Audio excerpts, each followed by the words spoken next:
அட்டகாசமான கறி குழம்பு ரெசிபி தாங்க பார்க்க போகிறோம். இது பார்த்திங்கன்னா ஒரே ஒரு குக்கர் மட்டும் இருந்தால் போதும். அந்த குக்கர்லேயே நம்ம குழம்பையும் இதிலே முடிச்சிடலாம்.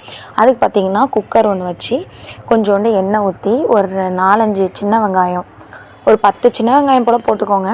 ஒரே ஒரு பல்லாரி குட்டி குட்டியாக அரைஞ்சி அதையும் போட்டு நல்லா வதக்கிக்கோங்க. 2 தக்காளி மீடியமாக இருந்துச்சுன்னா 3, கொஞ்சம் பெருசாக இருந்தால் 2 தக்காளி அரிஞ்சு நல்லா வதக்கி எடுத்துக்கோங்க. இதுக்குள்ளே நம்ம வாங்கி வச்சுருக்க மட்டனை நம்ம வீட்டுக்கு தகுந்த மாதிரி சின்ன சின்னதாகவோ கொஞ்சம் பெருசாகவோ அரிஞ்சு அதில் கொஞ்சோண்டு மஞ்சத்தூள் போட்டு நல்லா கழுவி எடுத்து வச்சிடுங்க. வெட்டி வச்சுருக்க மஞ்சத்தூள் பார்த்திங்கன்னா நல்லா மஞ்சத்தூள் போட்டு கழுவி வச்சுருக்கோம். அதையும் இதில் போட்டு தேவையான அளவு மட்டனே கொஞ்சம் தண்ணி விடும், இருந்தாலும் ஒரு டம்ளர் போல் தண்ணி ஊற்றி ஒரு விசில் போட்டு நல்லா வேக வச்சு எடுத்து வச்சிடலாம்.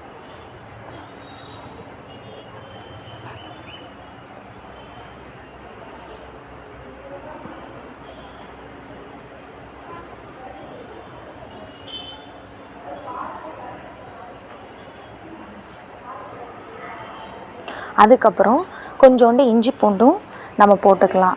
ஒரு 2 ஸ்பூன் 3 ஸ்பூன் தாராளமாக இஞ்சி போட்டு வேக வச்சிங்கன்னா கொஞ்சம் சீக்கிரமாக வெந்துடும். அதுக்காக இஞ்சி பூண்டும் போட்டு உப்பு சேர்க்க வேண்டாம் இப்போதைக்கு, நம்ம உப்பை லாஸ்ட்டாக சேர்த்துக்கலாம். ஸோ இஞ்சி பூண்டும் போட்டு நல்லா ஒரு 2-3 அந்த கறியோட கொஞ்சம் எலசான கறினா ஒரு 2-3 விசில் போதும். கொஞ்சம் முத்தின கறினா கொஞ்சம் நேரம் ஒரு 4-5 விசிலுக்கு மேலே விட்டு ஒரு ஸ்பூன் இருக்குல்ல அதை எடுத்து பிச்சு பார்த்திங்கனாலே தெரியும் கறி வெந்திருக்கா இல்லையான்னு. இப்போ வெந்ததுக்கப்புறம் நாங்கள் எப்போதுமே யூஸ்வலாக ஒரு கிண்ணத்தை எடுத்து, ஏன்னா மசாலா கூட குறைச்ச போயிட்டுனா சாப்பிட முடியாதுங்கிறதுனால 2 ஸ்பூன் நம்ம வீட்டில் அரைச்ச குழம்பு மிளகாத்தூள், 1 ஸ்பூன் மட்டன் மசாலா போட்டு கொஞ்சோண்டு உப்பும் போட்டு, இப்போ உப்பு போட்டோம்னா கொஞ்சம் கறி வேகிறதுக்கு கரெக்டாக இருக்கும். கறி வேகிறதுக்கு முன்னாடியே உப்பு ஆட் பண்ணிட்டோம்னா அது வேகாது அப்படின்னுங்கிறதுனால தான் நம்ம கறி வெந்ததுக்கப்புறம் நம்ம போடுறோம். மசாலாஸ்லாம் போட்டு நல்லா கிண்டிட்டு அதோட ராஸ்மெல் போகிற வரைக்கும் ஒரு மூடி போட்டு மூடி எடுத்து வச்சுக்கலாம்.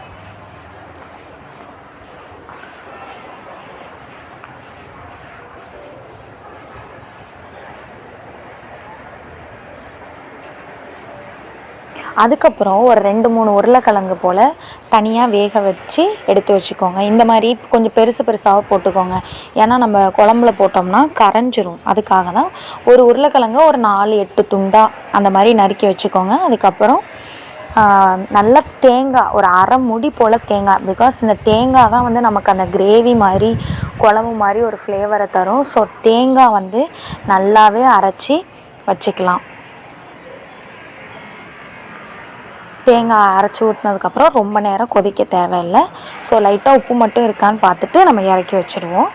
அதுக்கப்புறம் தாளிப்பு. இப்போ பார்த்திங்கன்னா யூஸ்வலாகவே எங்கள் வீட்டில் தாளிச்சது லாஸ்ட்டாக தான் செய்வோம். ஃபஸ்ட்டு தாளிச்சிட்டே சில பேர் குழம்பு செய்வாங்க. அது மாதிரி இல்லாமல் இது கொஞ்சம் டிஃப்ரெண்ட்டாக தாளிக்கிறத குழம்பு செஞ்சதுக்கப்புறம் தான் நாங்கள் தாளிப்போம். அதுக்கு பட்டை, கிராம்பு, ஏலக்காய், கருவேப்பிலை, சின்ன வெங்காயம், மெயினாக சின்ன வெங்காயத்தை கொஞ்சம் பொடியாக நறுக்கி எடுத்து வச்சுக்கணும். இப்போ தாளிப்பு கரண்டியை வச்சு கொஞ்சோண்டு எண்ணெய் ஊற்றி இந்த பட்டை, கிராம்பு, ஏலக்காய் எல்லாத்தையும் போட்டு சின்ன வெங்காயத்தை நல்லா குட்டியாக முடிஞ்ச அளவுக்கு ரொம்ப சின்னதாக நறுக்கி வச்சுக்கிட்டு நல்லா ஃப்ரெஷ்ஷாக இருக்கிற மாதிரி கருவேப்பிலையாக பார்த்துக்கோங்க, காஞ்ச மாதிரிலாம். பிகாஸ் இந்த மட்டன் குழம்புக்கே இந்த கருவேப்பிலையோட ஸ்மெல்லு, அந்த பட்டையோட ஸ்மெல்லு தான் ரொம்பவே டேஸ்ட்டாக இருக்கும். ஸோ நல்லா ஃப்ரெஷ்ஷான கருவேப்பிலையை போட்டு ஓரளவுக்கு நல்லா வதக்குனதுக்கப்புறம் நம்ம குழம்பு செஞ்சு வச்சுருக்கோம்ல அந்த குக்கரில் அப்படியே ஊற்றி ஒரு மூடி போட்டு மூடி வச்சு சுட சாதம் போட்டு ஒரு அவிச்ச முட்டை அதோட இந்த மட்டன் குழம்ப கண்டிப்பாக ட்ரை பண்ணி பாருங்கள். வேறு லெவலில் இருக்கும். இந்த மாதிரி ஸ்டைல் மட்டன் குழம்பு நீங்கள் எங்கேயுமே பார்த்துருக்க மாட்டீங்க.